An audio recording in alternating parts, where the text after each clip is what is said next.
Hello student, welcome to this video. आज की इस वीडियो में हम देखने वाले हैं त्रैमासिक परीक्षा के लिए जो आपका केमिस्ट्री का कक्षा 12वीं का पेपर होने वाला है। उसके आपके 2 अंक के जितने भी महत्वपूर्ण प्रश्न बनते हैं हम सभी प्रश्नों के उत्तर सहित आपको यहाँ पे देने वाले हैं। आपके सिलेबस के आधार पर एक क्वेश्चन है, पेपर के क्वेश्चन है, बहुत ही ज़्यादा इंपॉर्टेंट है, ये मिस मत कीजिएगा। यही क्वेश्चन यदि आप याद कर लेते हैं तो आपके सभी क्वेश्चन फंस जाते हैं, है ना। तो आपको सभी के उत्तर यहाँ पे मिलने वाले हैं। तो चलिए वीडियो को स्टार्ट करते हैं और एक एक करके सभी के आंसर आपको दिखाएंगे। पहले हम क्वेश्चन देख लेते हैं। विलयन किसे कहते हैं? मोस्ट इंपोर्टेंट क्वेश्चन इसका अथवा है संपराश्री विलयन किसे कहते हैं? पिछले पेपर में जो हमने क्वेश्चन बताए थे वो कई सारे क्वेश्चन हमारे यहाँ से आए हैं पेपर में, आपने देखा होगा। देखिए अगला है हेनरी का नियम लिखिए, राउल्ट के नियम को समझाइए, मूल प्रभाज किसे कहते हैं? सभी के आंसर हम आपको नीचे बताने वाले हैं अभी। नॉर्मलता की परिभाषा लिखिए, संक्षारण किसे कहते हैं? बहुत पहले से आप पढ़ते आ रहे हैं। संक्षारण, विद्युत अपघट्य किसे कहते हैं? ऑक्सीकरण क्रिया को समझाइए, अपचयन क्रिया को समझाइए। इस प्रकार से आप यहाँ तक सभी प्रश्न देख लेंगे। आदर्श अनादर्श विलयन को समझाइए, पराशण पराशण दाब को समझाइए, है। अब हम सभी प्रश्नों के उत्तर यहाँ पर नीचे देख लेते हैं। देखिए हमारा सबसे पहला क्वेश्चन क्या कर रहा था कि विलयन किसे कहते हैं, तो उसकी परिभाषा है दो या दो से अधिक पदार्थों के समांगी मिश्रण को विलयन कहा जाता है। यह आप सरल तरीके से लिख सकते हैं, दो या दो से अधिक पदार्थों के समांगी मिश्रण को विलयन कहते हैं ना। तो इस प्रकार से आप पूरी परिभाषा यहाँ तक याद कर सकते हैं। इसकी विस्तार से लिखेंगे, आपका एक भी अंक नहीं कटेगा। वो हमारा प्रश्न क्रमांक 1 का उत्तर हो गया। एक के अथवा वाले में जो क्वेश्चन था हमारा वो था समपराश्रय विलयन किसे कहते हैं?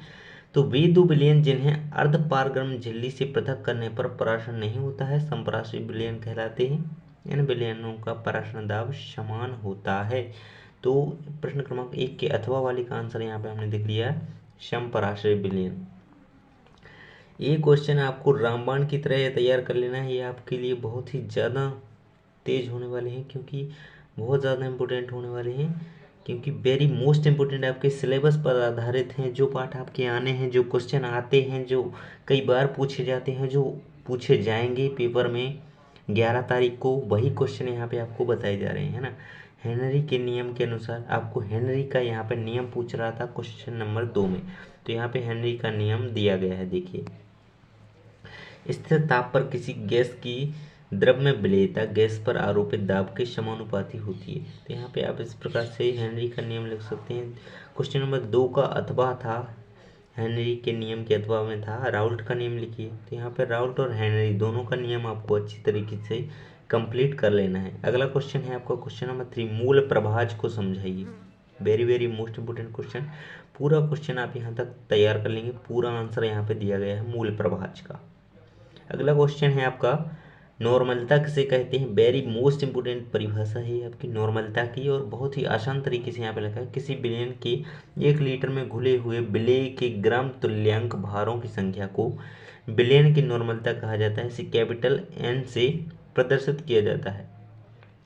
तो इस प्रकार इसका सूत्र आप नीचे लिख देंगे, जिसका है ना 3 का अथवा वाली का आंसर देख लिया हमने। अब प्रश्न क्रमांक क्वेश्चन यानी कि आंसर क्वेश्चन नंबर 4।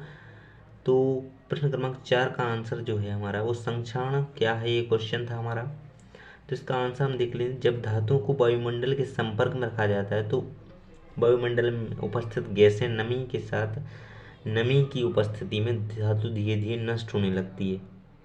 वैसे कहा जाए तो लोहे पर जंग लगने की क्रिया को संक्षारण कहते हैं, ऐसे भी आप लिख सकते हैं। अगला क्वेश्चन है आपका क्वेश्चन नंबर 4 का अथवा वाला जो क्वेश्चन था आपका, उसमें पूछ रहा था तो विद्युत अपघट्य किसे कहते हैं? तो यहाँ पे आंसर लिखेंगे आप, किसी लवण के जलीय विलयन को जिसमें से विद्युत धारा गुजर सकती है उसे विद्युत अपघट्य कहा जाता है ना? बड़ा ही सरल आंसर है, आप अच्छी तरीके से याद करते जाइए। यहाँ पे आपसे क्वेश्चन नंबर 5 में पूछ रहा था ऑक्सीकरण अभिक्रिया को परिभाषित कीजिए। तो यहाँ पे जब कोई पदार्थ किसी विद्युत ऋणात्मक तत्व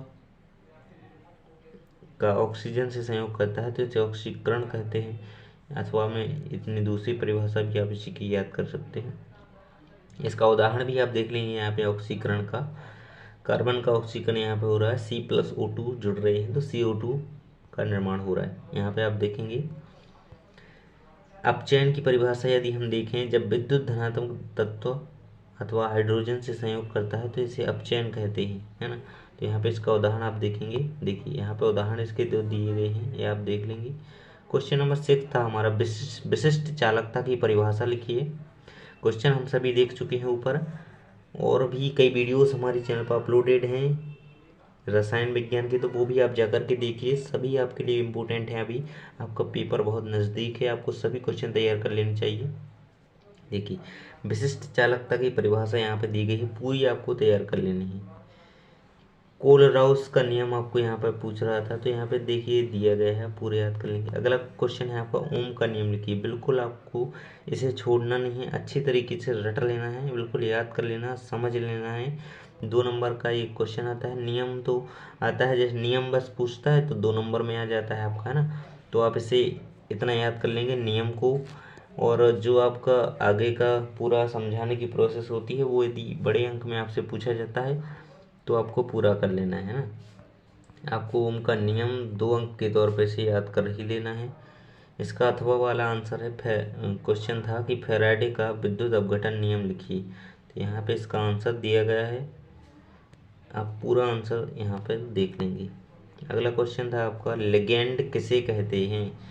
अगला एक क्वेश्चन था आपका, क्वेश्चन नंबर 8 था, है ना। तो इसकी लेगेंड की परिभाषा यहाँ पे आसानी से दी गई है। कीलेट क्या है, 8वीं का अथवा का आंसर देख रहे हैं हम। कीलेट किसे कहते हैं, एक उदाहरण दीजिए। तो यहाँ पे आप कीलेट को देख सकते हैं, यहाँ पे परिभाषा जैसे किया गया है।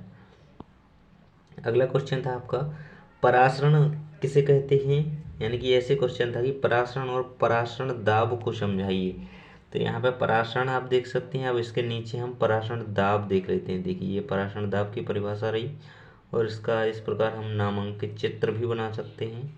ये परासरण दाब हो गया आपका, यहाँ पे ये परासरण हो गया।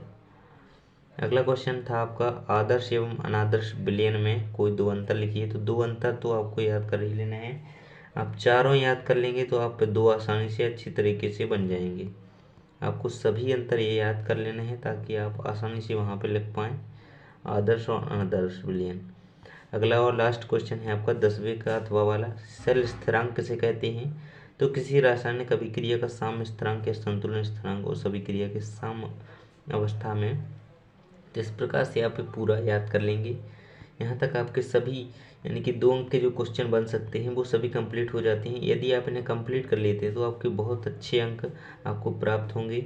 और हमारे चैनल पर जो पेपर अपलोड किए गए हैं उनमें बहुत ही इंपॉर्टेंट क्वेश्चन आपको प्रोवाइड कराए जा रहे हैं, तो आप वो भी जा करके देख सकते हैं। थैंक्स फॉर वॉचिंग, मिलते हैं अगले वीडियो में।